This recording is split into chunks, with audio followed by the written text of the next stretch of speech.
Astrology, horoscopes. Oh, boy. It's one of those topics, isn't it? It really splits people right down the middle. It absolutely does. Yeah. I mean, you have the people who live by their charts, you know. They're checking their daily predictions. They won't travel because Mercury's in retrograde. Right. Their rising sign is basically gospel. Exactly.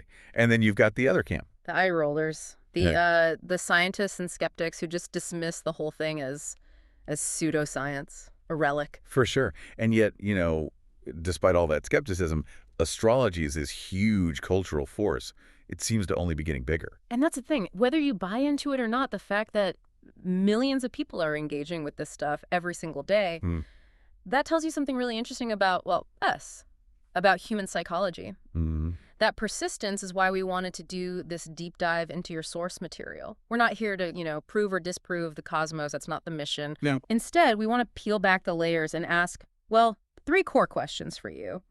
Why is this ancient art still so popular in our digital age? What deeper needs are horoscopes actually satisfying?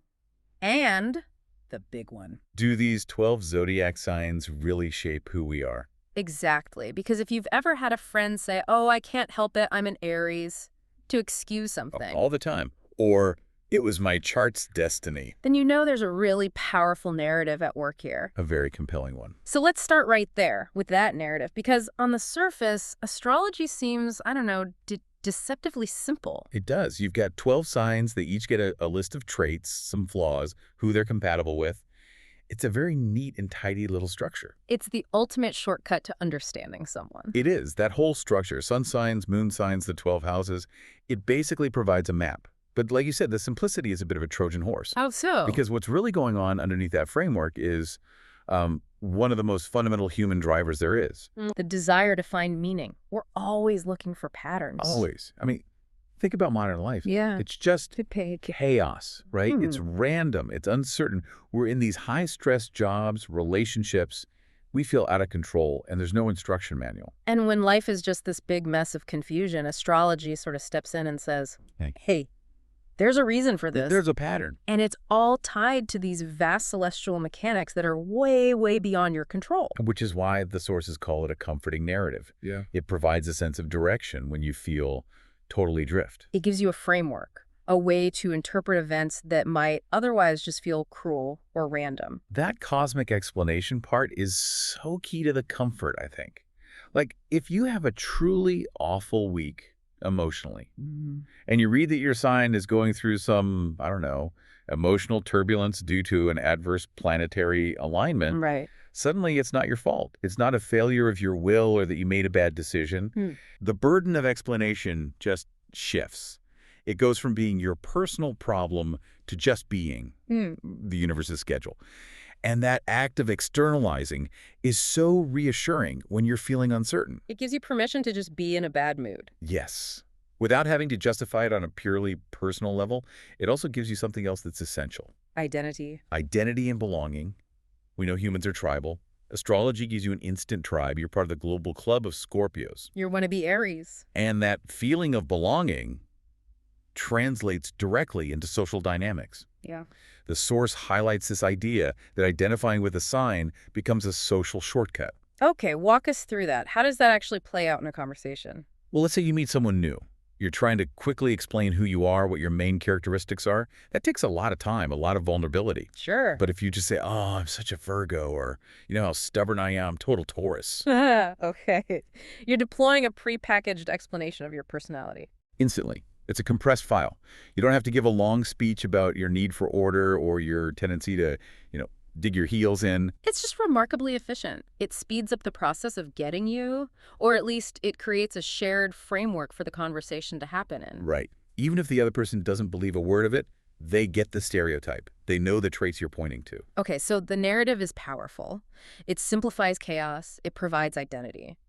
But this brings us to a really big question. The one where the academics and the devotees really start to clash. Here we go. If we look at the hard data, the research, what does it actually say?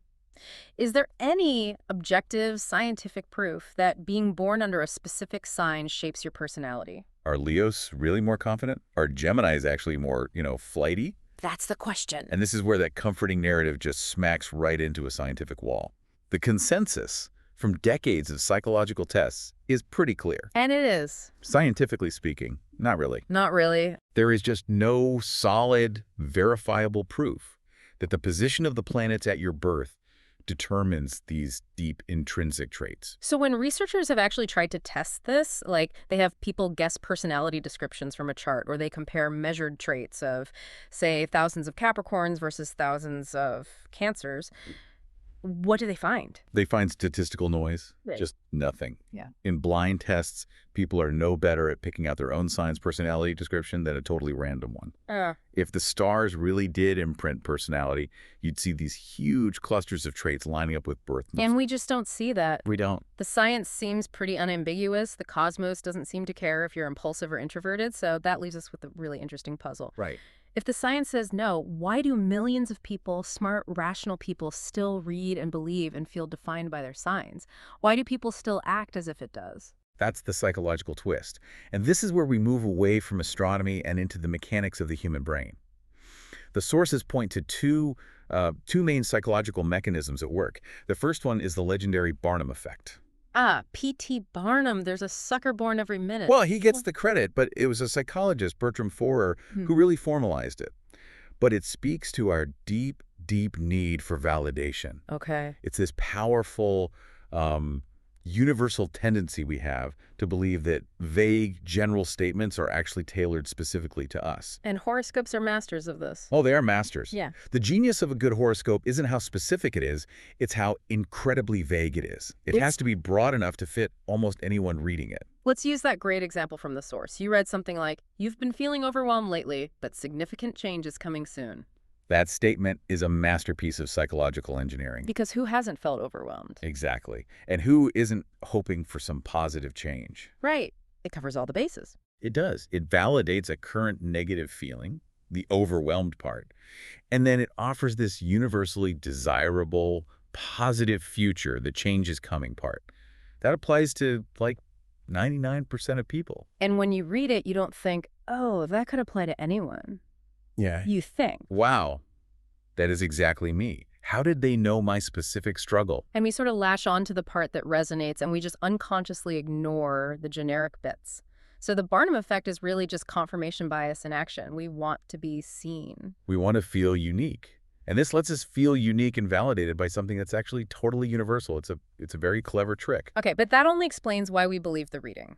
The second mechanism, the self-fulfilling prophecy, that explains why our behavior starts to change. This is where it gets really powerful. This is, I think, even more powerful. If you're told over and over again by readings, by culture, that your sign is known for a certain trait, you might, without even realizing it, start behaving in a way that aligns with that expectation. So the description basically becomes a mold for your behavior. It becomes the script you unconsciously follow, to use the phrase from the source material. Think about it. Let's say you're naturally a quiet, cautious person. Okay.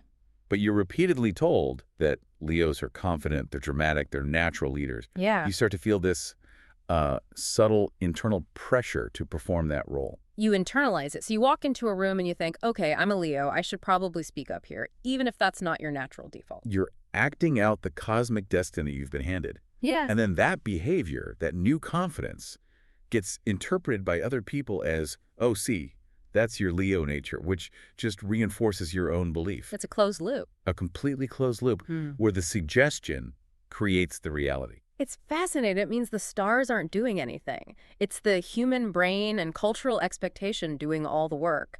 The power isn't in Jupiter's alignment. It's in the suggestion planted in your head. Absolutely. We're story machines, and we love having a character description to follow. So that psychological engine brings us to the final piece of the puzzle. Why does it persist? Why is it actually getting more popular today, even with people who say they don't take it seriously? Well, the first reason is just, it's fun, it's entertainment. For a lot of people, it's harmless, like taking a personality quiz or reading a short story. Sure, a break in the day. But beyond just fun, the sources suggest it also works as a self-reflection tool. It gives you a language for things that can be hard to articulate. Yes, that's a huge one.